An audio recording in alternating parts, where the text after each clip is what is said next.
Good morning, students. Today we will continue with Unit 2, Soil-Water Plant Relationship and Water Requirement of Crops.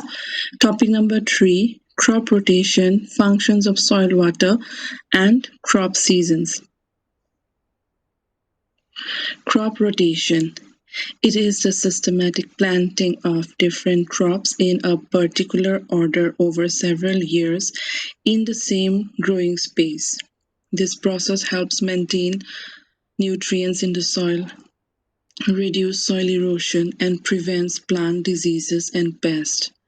Crop rotation also prevents plant diseases and pests by exchanging crops that may be susceptible to a particular disease or pest with a crop that is not susceptible. For organic farms and gardens, crop rotation is essential as it helps limit the amount of fertilizers and pesticides normally required. This is a figure showing crop rotation in India. The functions of soil water. Water, as we know, it is essential for plant life. Water plays a very important role in soil and plant growth relationship. There are following functions of water and importance for plant growth and crop production. This table shows the functions and importance.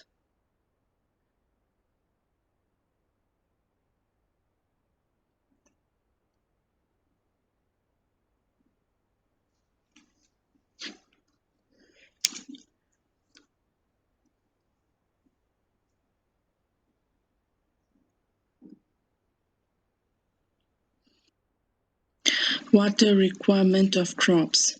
Crop seasons. A crop season is the period of time during which climatic conditions are same and hence certain crops are grown during this period in rain-fed agriculture or dry farming. The climatic conditions of consequence are rainfall and temperature. In different parts of the country, different seasons are witnessed. In the central and north part of the country, two seasons, Kharif and Rabi, are reckoned. In Maharashtra and nearby states, five seasons, Kharif, Rabi, hot weather, monthly, and perennial or annual are reckoned. However, in south and eastern part, no such crop seasons are reckoned. The necessity of reckoning such crop seasons was for estimation of storage requirements by methods of duty and delta. Now, the modern method based on climatological data is used for the estimation of crop water requirement. This table it shows the crop seasons in Maharashtra. These dates and period are fixed by the government of Maharashtra's Irrigation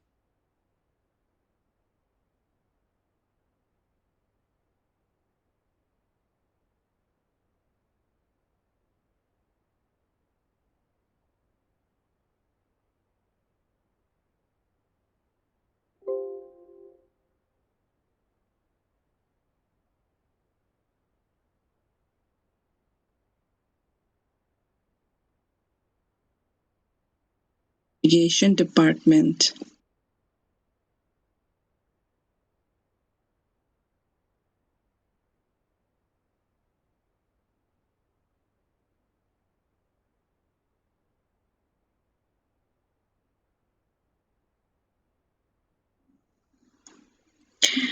This table it shows the crop seasons in Maharashtra. These dates and period are fixed by the government of Maharashtra's Irrigation Department. Table is divided into season, the period, base period, climate, usually grown crops.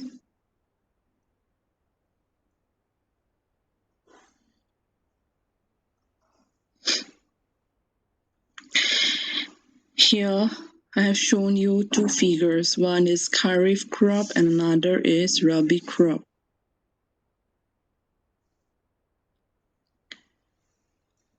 Another picture of Kharif crops and Rabi crops.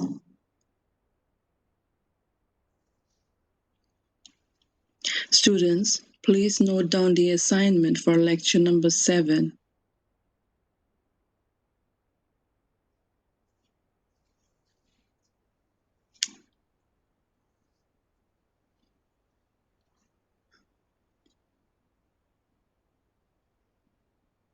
Now I will show you a video. Thank you.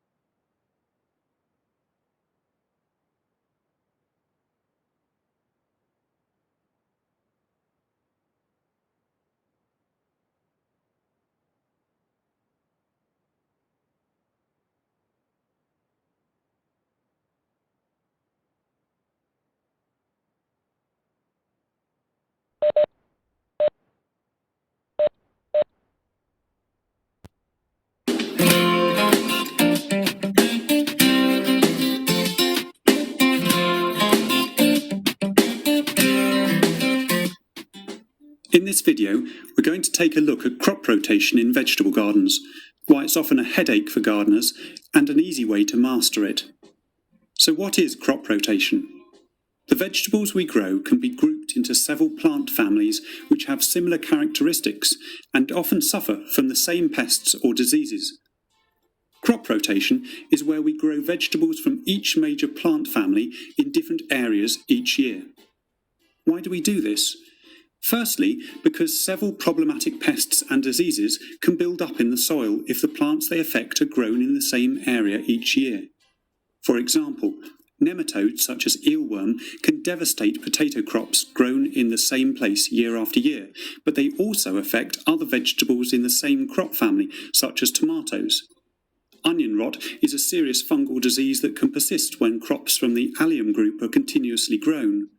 Cabbage root maggots affect all brassica crops. Fusarium root rot can wreck pea and bean harvests.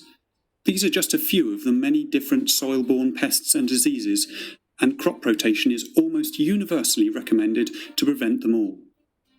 Secondly, different vegetables take different balances of nutrients from the soil, and their roots access different levels of the soil structure. Cabbage family plants like a lot of nitrogen. Tomatoes need plenty of calcium. Beets and beans require manganese, and so on. Many salad crops are shallow-rooted, but other vegetables like potatoes and sweet corn have roots that extend deep into the soil to bring up nutrients from those layers. Because of this, growing the same vegetable in the same place year after year can lead to nutrient deficiency and poor growth. Thirdly, some plants like potatoes act as a good clearing crop. That is, their dense foliage helps to suppress weed growth, and when they're dug up, birds can eat pests in the soil such as slugs and wireworm. Squash or leafy greens can also be used to suppress weed growth before growing a crop like onions or carrots, which are highly susceptible to competition from weeds.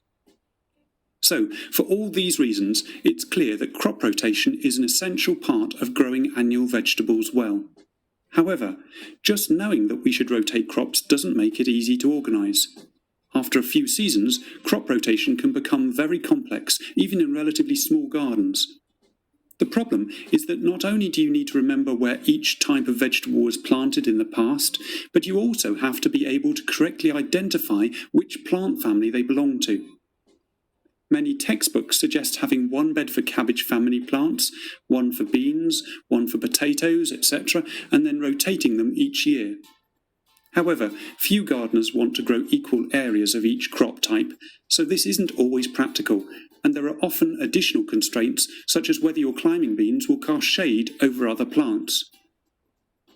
Other people recommend a very simplistic rotation plan of placing root vegetables, fruiting vegetables, and leafy vegetables in different areas. But this roots, fruits, and leaves system doesn't work well either. For example, it's not a good idea to grow tomatoes, a fruiting plant, after potatoes, a root crop, because both are in the same crop family and suffer from similar pests such as eelworm nematodes. This is where garden planning software can really come into its own. Rather than having to remember a complete planting history of which vegetables were grown where over the past 3 to 5 years and which crop family each vegetable belongs to, the system can take care of that for you. In our garden planner, each vegetable has an area around it which shows how much space it requires. The colour of this area indicates the crop family, and the information box buttons on the selection bar are also colour-coded, which makes it easy to remember which family each plant belongs to. When you come to plan the next year's garden, you start with your previous year's plan, click the New Plan button, and select to create a follow-on plan. This sets up the crop rotation history, remembering up to 5 seasons of crops. Now when you pick up a plant to place it, you'll get flashing red areas showing where to avoid planting based on the principles of crop rotation. For example, picking up this cabbage produces warnings showing where other crops from the brassica family, such as broccoli and cauliflower, were grown in previous years, so you can easily avoid those areas. Likewise, picking up tomatoes shows which areas to avoid planting them in based on where tomatoes, potatoes, peppers, or other crops from the same family were previously grown. Because the system remembers where plants were for you, you get a lot more flexibility. If you want to grow more potatoes and beans this year, or grow squash with your cabbage, that's fine. The garden planner will remember where each crop was. The more years since you grew them, the fainter the red warnings. So if tomatoes were grown here 3 years ago, they'll only give a light flashing area compared to the potatoes that were grown here last year.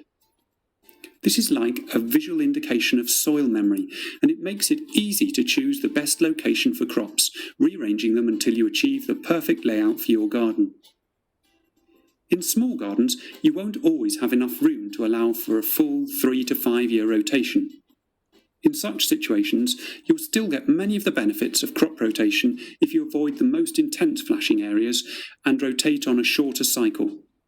Also, it's common to grow perennials and sometimes herbs in their own bed, as they don't move from year to year.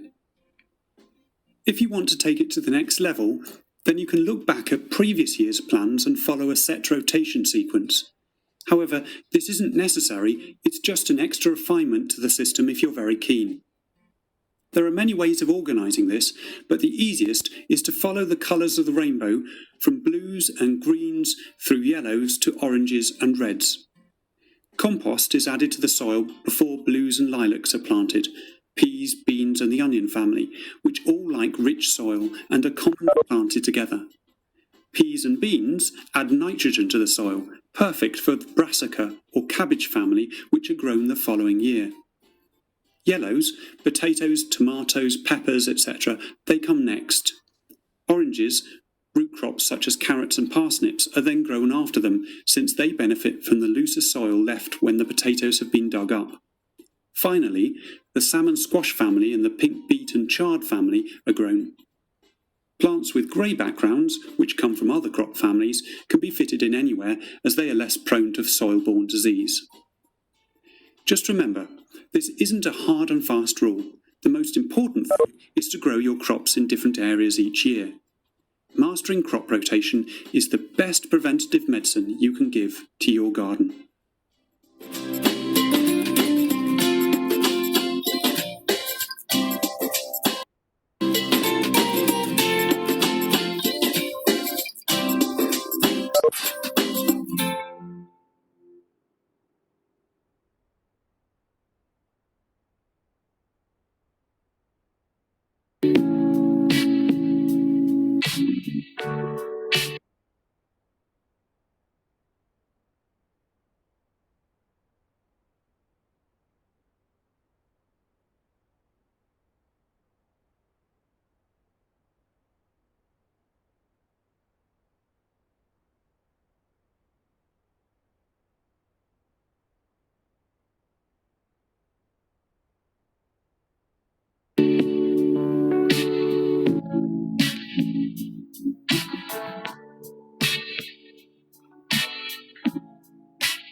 Taking up